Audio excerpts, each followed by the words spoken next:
अयोध्या में आज कांग्रेस के नेता पहुंचे थे और वहां पर राम मंदिर की प्राण प्रतिष्ठा से पहले ही पहुंचने का आह्वान किया था। वहां पर स्थानीय लोगों ने कैसे कांग्रेस नेताओं के पहुंचने का विरोध किया है, स्थानीय लोगों ने कांग्रेस का विरोध किया। ये तस्वीरें आपको दिखा रही हूं। अयोध्या दौरे पर थे यूपी के कांग्रेस नेता और वहां पर देखिए वो अपने कांग्रेस का झंडा, वो तस्वीरें दिखाइए जरा, लेकर जा रहे थे और लोगों ने वहां उन्हें रोक दिया और कहा, ये तस्वीरें जरा सुनाइए, एम्बियंस सुनाइए।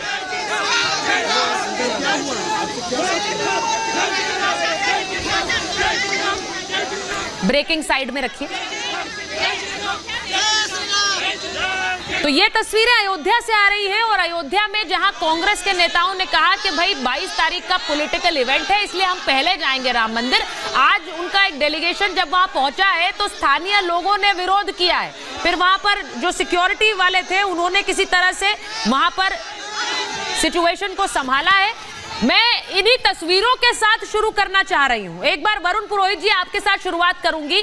ये शायद आपने उम्मीद नहीं की थी, क्योंकि एक तरह से एक पॉलिटिकल स्कोर आपने सोचा हमारा बन जाएगा जब हम प्राण प्रतिष्ठा से पहले ही पहुंच जाएंगे राम मंदिर दर्शन के लिए, लेकिन वहां पर स्थानीय लोगों ने आपको दौड़ा दिया कांग्रेस के नेताओं को। इस पर क्या कहेंगे? सुचारिता जी, आपको मकर संक्रांति की शुभकामनाएं। सर आपको भगवान सूर्य आपका यश कीर्ति में और वृद्धि करें, आपका यश कीर्ति में वृद्धि करें भगवान सूर्य। देखिए, जो आपने दिखाया अभी, सबसे पहले इस पर टिप्पणी ये है कि अराजकता किस चरम सीमा पर है कि कोई भगवान के भक्त जाते हैं वहां पर तो किस प्रकार की अराजकता, गुंडागर्दी, बदमाशी की जा रही है। तो फिर किस प्रकार का योगी मॉडल, बुलडोजर मॉडल आपने देख लिया। मतलब इनकी सोच मानसिकता ये है कि प्रोपेगेंडा करते रहो, कोई नहीं आएगा और कोई आए तो उसके बाद बदतमीजी करो। तो आज की बदतमीजी जो हुई है उसके बाद दूसरे लोग कैसे आएंगे? ये दिखाता है किस प्रकार भगवान की शाश्वत भूमि, अयोध्या की शाश्वत पावन भूमि। नहीं, बदतमीजी कर दो मतलब आप क्या ये कह रहे हैं कि बीजेपी के लोग हैं जो बदतमीजी कर रहे हैं? नहीं तो प्रशासन तो जीरो है ना, बीजेपी के हैं, किसके भी हैं, प्रशासन जीरो हो गया। अच्छा, ठीक। इतने 4-5 दिन 7 दिन रह गए प्राण प्रतिष्ठा समारोह के, इस प्रकार की अराजकता, क्या इंटेलिजेंस नहीं थी? दूसरे लोग जाएंगे उनके साथ क्या क्या हो सकता है? देखिए, ये मैं आपको फिर कह रहा हूँ, पॉलिटिकल मॉडल है, पूंजीवादी मॉडल है। इस पे टिकट लगाएंगे, ये धार्मिक स्थलों का इनको एक मॉडल पकड़ में आ गया है कि कैसे पैसे कमाने, विदेशी कंपनियों को ठेका देना, क्या करना, विरासत को, और किस प्रकार से जो हमारी प्राचीनता है उसको समाप्त कर रहे हैं। मैं बिल्कुल प्रसन्न हूँ। आपने अयोध्या की कोई बात करी, प्रसन्न हूँ, ब्राह्मण हूँ, क्यों नहीं होगा प्रसन्न? ये नैरेटिव क्रिएट कर रहे हैं, बीजेपी का मॉडल। भाई बीजेपी का किस प्रकार से मॉडल हो गया? तो ये मैं आपको बता रहा हूँ, देश के अंदर इस प्रकार का जो एक नैरेटिव क्रिएट कर रहे हैं। अब यह आज अराजकता मान लीजिए किसी पॉलिटिकल पार्टी के, कल को कहीं दूसरी पॉलिटिकल पार्टी की रूलिंग स्टेट है, वहां इनके आदमी जाएंगे तो उनके साथ ऐसा होने लग जाएगा। तो देश में क्या सीन हो जाएगा, देश के अंदर क्या सीन बनेगा? तो उसको संभालने की आवश्यकता है। जब भी मैंने हमेशा कहा, ये भारतीय जनता पार्टी जो मोदी सेंटर के राजनीतिक व्यवस्था को चौपट करने में लगी है, उसकी चिंता है। बाकी भगवान श्री राम का जो मंदिर का पुनर्निर्माण हो रहा है, जीर्णोद्वार तो हो नहीं रहा है, तो उस वक्त सब प्रसन्न है, कौन प्रसन्न नहीं है, मुझे आप बताइए। मैं वरुण जी, आपने जो बात बोली है, मैं एक बार मैं जरा राकेश जी आपके पास जाऊं, उससे पहले मैं विनोद जी के पास जाना चाहती हूं, क्योंकि वहां पर प्राण प्रतिष्ठा की तैयारियां हो रही हैं और विनोद जी, यहां पर वरुण पुरोहित कह रहे हैं कि इस तरह से या तो ये प्लान्ड है, और अगर प्लान्ड नहीं है तो ये दिखा रहा है कि अयोध्या में व्यवस्था नहीं है। आप लोग व्यवस्था की बात कर रहे हैं लेकिन व्यवस्था नहीं है।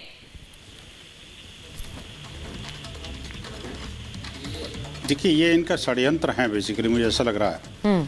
जब व्यवस्थाओं की अगर बात करोगे तो पता लगेगा 22 को कितना भव्य, दिव्य और अनुपम वातावरण वहाँ बनने वाला है। और ये जो इनके कुछ नेता हैं जो कि कुछ सुनने में आया कि कुछ षड्यंत्र करने की कोशिश भी कर रहे हैं, तो उससे बाज आएँ, नहीं तो उसके गंभीर बहुत परिणाम होंगे। क्योंकि समाज अब जाग चुका है, इनके पापों के चंगुल में फंसने वाला नहीं है। और देखिए कि जो संपूर्ण विश्व राममय हो गया है, रामत्व की तरफ लौट रहा है, मुझे लगता है कि विपक्षी दलों को भी लौट आना चाहिए। खैर एनीवे, जो जैसी उनकी इच्छा है वैसे करें, उसमें कोई बात ही नहीं है। राम जी ने तो बुलाया था। मुझे ये बताइए, आपको लगता है कि वहां पर लोगों में नाराजगी है जो कि इन तस्वीरों में नजर आ रहा है? क्योंकि वरुण जी कह रहे हैं कि ये हो सकता है कुछ प्रायोजित लोगों। तो पहले ये बताइए, नाराजगी अयोध्या में है क्या लोगों की इस बात पर कि निमंत्रण ठुकराया है? नहीं, अयोध्या में तो क्या बेसिकली पूरे वैश्विक स्तर पर नाराजगी है। जो राम को ठुकराएगा, राम उसको ठुकरा देंगे, ये तो पता ही है इनको। और राम जिसको राम ठुकरा देते हैं उसको राम भक्त तो पहले ठुकरा देते हैं। तो आप देखिए कि जो जिस तरह की परिस्थितियां बन रही हैं और जिस तरह से एक एक करके जो इनके इंडिया अलायंस के जो गठबंधन के लोग हैं वो लगातार राम पर, रामचरितमानस पर, रामायण पर, सनातन पर, ये भव्य दिव्य आयोजन पर, राम जन्मभूमि पर, राम जी के मंदिर पर, राम भक्तों पर जिस तरह से लगातार कीचड़ उछाल रहे हैं, उससे यही स्थिति बन रही है कि अब ये जहाँ भी जाएंगे वहाँ इनको इस तरह का विरोध का सामना करना पड़ सकता है। मैं ये कह रहा हूँ कि देखिए ये मुझे नहीं पता कि कौन लोग हैं, किस तरह का आयोजन है, लेकिन विरोध तो सामने नज़र आ रहा है ना जी। और ये वरुण जी को ध्यान में रहना चाहिए कि देखिए जब इन्होंने कहा कि मैं ब्राह्मण हूँ, राम भक्त हूँ, तो मैं ये भी कहूँगा कि देखिए मुझे आपकी भक्ति पर कोई संदेह नहीं है, लेकिन बात यह है ना कि आपकी पार्टी की भक्ति कितनी है ये सबको दिख रहा है। वरुण जी आपको देखना पड़ेगा कि आखिरकार ये भक्ति कब तक रहेगी आपकी।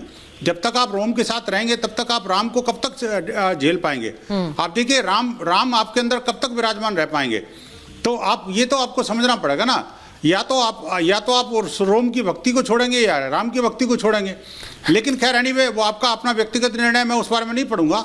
मैं तो ये कहूँगा कि देखिए ये भव्य दिव्य आयोजन हो रहा है, सबको लौट के आना चाहिए। 15 को जाओ, 25 को जाओ, अगले साल जाओ कि अगले महीने जाओ, उससे कोई फर्क नहीं पड़ता। लेकिन जिस तरह के सपने ये लोग दिखा रहे हैं कि मेरे को सपने में ये आया, मेरे को सपने में ये आया, और अब बार बार बाबरी का डर दिखा रहे हैं, बाबर का डर दिखा रहे हैं, ये सब जो है ना लगातार मिलकर के जो सनातन को नेस्तनाबूद करने का जो दिवास्वप्न देख रहे हैं, अब वो स्वप्न साकार नहीं होने वाला। वो ये शायद बताना चाह रहे हैं। मैं तेज प्रताप यादव के बयान पर आऊंगी। विनोद जी वो बड़ा इंटरेस्टिंग सा बयान है जहां सब कह रहे हैं राम आ रहे हैं, राम आएंगे, राम विराजमान होंगे, वहां तेज प्रताप कह रहे हैं राम नहीं आएंगे, मेरे सपने में आकर बताया है। तो ये बड़ा इंटरेस्टिंग है। मैं उस पर आऊं उससे पहले भाटी जी और राकेश जी को स्क्रीन पर रखिए। मैं एक बार आ रही हूँ सर, एक बार आ रही हूँ। मैं एक बार भाटी जी आपसे पूछ रही हूँ, आज एक बड़ा इंटरेस्टिंग डेवलपमेंट हुआ है यूपी में और उसी पर पूछ रही हूँ आपको। अब आप लोगों के लिए वो वाली हालत हो गई, पुरानी कहावत है, न माया मिली न राम, न मायावती साथ आ रही हैं और राम के निमंत्रण के लिए हालांकि अखिलेश जी ने चिट्ठी जरूर लिखी है और बहुत शुभकामनाएं दी हैं, अच्छी चिट्ठी लिखी उन्होंने चंपत राय जी को, लेकिन न माया मिली न राम तो हो गया आपके लिए। नहीं, नया डेवलपमेंट क्या हुआ है? मायावती जी तो गठबंधन में थी नहीं। इंडिया गठबंधन में जो 38 पार्टियां, उनके बारे में सब 28 पार्टियां हैं। हाँ। उनके बारे में सबको पता है, मीटिंग हो चुकी है कई, तो वो तो थी नहीं।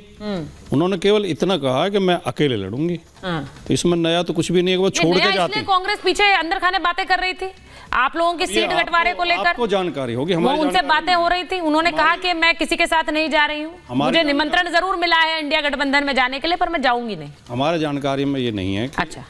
कोई अंदर खाने बातें चल रही थी। जहां तक निमंत्रण की बात है, शुरू से इंडिया गठबंधन के सभी नेताओं का, मैं श्री अखिलेश यादव, ये स्टैंड रहा है कि जो भी भारतीय जनता पार्टी को हटाना चाहते हैं वो हमारे साथ आए। ठीक है। और जो भारतीय जनता पार्टी को बनाए रखना चाहते हैं, या तो भारतीय जनता पार्टी उसमें एनडीए में जाएं या अलग जाएं। तो अब ये बहन जी का निर्णय है कि वो हटाना चाहती हैं या बनाए रखना चाहती हैं मोदी जी की सरकार को।